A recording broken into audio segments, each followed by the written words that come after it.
Today we are drawing Granbull, the fairy Pokémon. Game Freak wants you to believe this is a whimsical creature of magic and wonder. But let's be entirely honest with ourselves for a second. This thing has the exact same energy as a divorced middle management executive at a regional logistics firm, who just found out his ex-wife is keeping the boat. As I start blocking out the rough sketch and the basic structural shapes here, you can see its entire anatomy is just a physical manifestation of giving up. Look at the way I'm framing this massive, horribly disproportionate head. It doesn't sit proudly on the shoulders like a majestic beast. No. It slumps forward. That is the universal posture of a guy who just got CC'd on an email from HR. At 4:55 on a Friday. It's just a big, purple lump of chronic fatigue and shattered dreams. It is carrying the weight of 1,000 unread emails right in its upper spine. Anyway, let's start moving into the clean line art phase here, and talk about this absolutely delusional Pokédex lore. According to the official records in Pokémon Crystal, Granbull actually has a timid nature. It is apparently easily spooked, and if attacked, it just closes its eyes and flails around desperately. Let that sink in for a minute. This is a 4-foot-tall bipedal bulldog with fangs the size of traffic cones. And its primary defense mechanism is having a literal panic attack. It isn't a fierce predator, bro. It's just an overworked employee having a meltdown in the supply closet. If you break into its house, it isn't going to maul you. It is going to aggressively journal about the experience while hyperventilating into a paper bag. And then we have the anatomical nightmare that is its lower jaw. I am cleanly lining these massive fangs right now. Look at these things. I'm drawing them as thick and heavy as possible because the Pokédex literally states that its fangs are too heavy for its own head. It says Granbull is forced to constantly tilt its head backward, or walk with its head permanently bowed, just to support the sheer weight of its own mouth. Imagine going through millions of years of natural selection, just to evolve a dental plan that requires a permanent prescription for muscle relaxers. How does it even eat?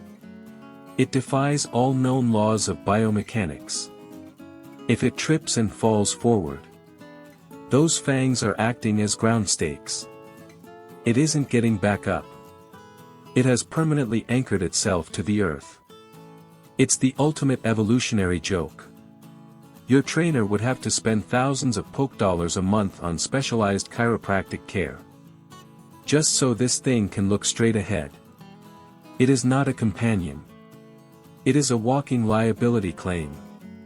Let's clean up the line art around the face, especially these deep, resentful wrinkles. I am giving it that signature vacant, aggressively exhausted expression. It looks like it's really going through it. Like it just paid its taxes and realized it owes the IRS $4,000 because someone in accounting messed up its W-2. There is no joy behind those eyes.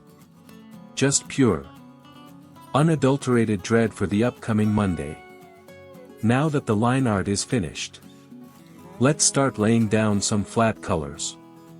We're going with this dull, desaturated lilac purple. It's the exact color of a swollen bruise, which is incredibly fitting, because Granbull's entire existence is just a series of physical and emotional beatdowns. Let's dive into its typing. For 5 entire generations, Granbull was a normal type. It made perfect sense. It was just a regular, disgruntled dog, going about its day, trying to make ends meet in a hostile economy. But then, Generation 6 happened, and corporate management decided they needed a massive rebranding initiative. They introduced the fairy typing, and forcibly reassigned Granbull to the fairy department. Think about the day-to-day psychological implications of that. It went to sleep one night as a tough-looking bulldog. And woke up the next morning legally classified as a magical pixie. That isn't a magical rebirth, bro. That's a forced departmental transfer without a pay bump. Management literally looked at this chronically depressed, heavy-jawed creature and handed it a glitter wand. Now it has to share an elemental category with Sylveon and Jigglypuff. Imagine being forced into mandatory team-building exercises with a pink blob that sings lullabies, while you are just trying to manage your severe neck pain. It is a workplace comedy, but one where nobody is laughing. Let's not forget where it came from either. It spent its early years as Snubbull, a tiny pink dog wearing what looks like an oversized, unflattering polka dot dress. It literally starts its life looking like a disgruntled toddler forced to wear itchy hand-me-downs to a family reunion. And it thought evolving would finally earn it some respect. It thought it was finally graduating to senior management. But instead, it just lost the dress and gained a debilitating jaw condition. I'm adding the shading under the jaw now, trying to capture the literal shadows of its toxic work environment. And look at these black wristbands. I'm coloring them with a very matte, emotionless charcoal gray. They look like the restrictive dress code policies of a toxic tech startup, permanently strapped to its arms to remind it that it doesn't have casual Fridays. Every time it looks at its own wrists, it just sees the shackles of corporate synergy. I'm blending the shadows on its stomach now, because a creature carrying this much repressed anxiety definitely has a severe case of acid reflux. It probably lives entirely on antacids and lukewarm tap water.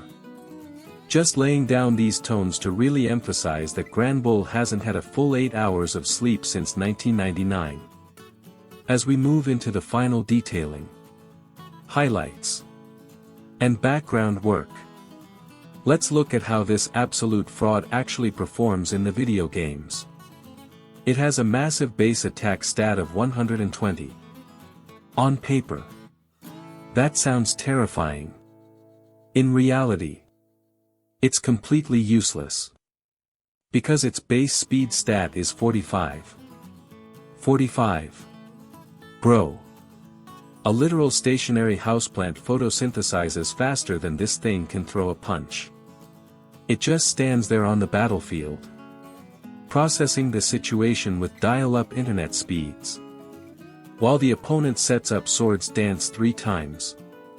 It has the Intimidate ability, which drops the opponent's attack when it enters the battle. But let's be real. The opponent isn't intimidated by Granbull's ferocity. They are intimidated by how deeply uncomfortable it is to watch this creature struggle to hold its own head up. It's pity. Pure pity. And if a steel type so much as glances in its general direction, it is instantly sent to the Shadow Realm. A level 20 Tinkaton with a metal hammer could probably give this thing a traumatic brain injury before it even registers the battle music starting. It is genuinely embarrassing to witness. You send it out expecting a tank, and you get a hypersensitive, sluggish middle manager who gets one shot because someone threw a heavy wrench at it. The developers literally designed a Pokémon that is just too tired to dodge. I'm adding some aggressive white highlights to its fangs here, making them look as unnaturally heavy and biologically ruinous as humanly possible.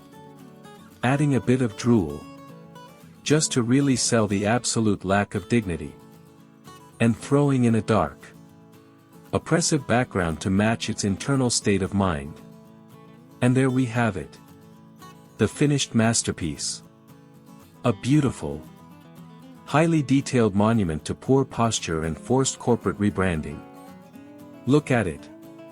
Just standing there, radiating absolute disgust for the modern world.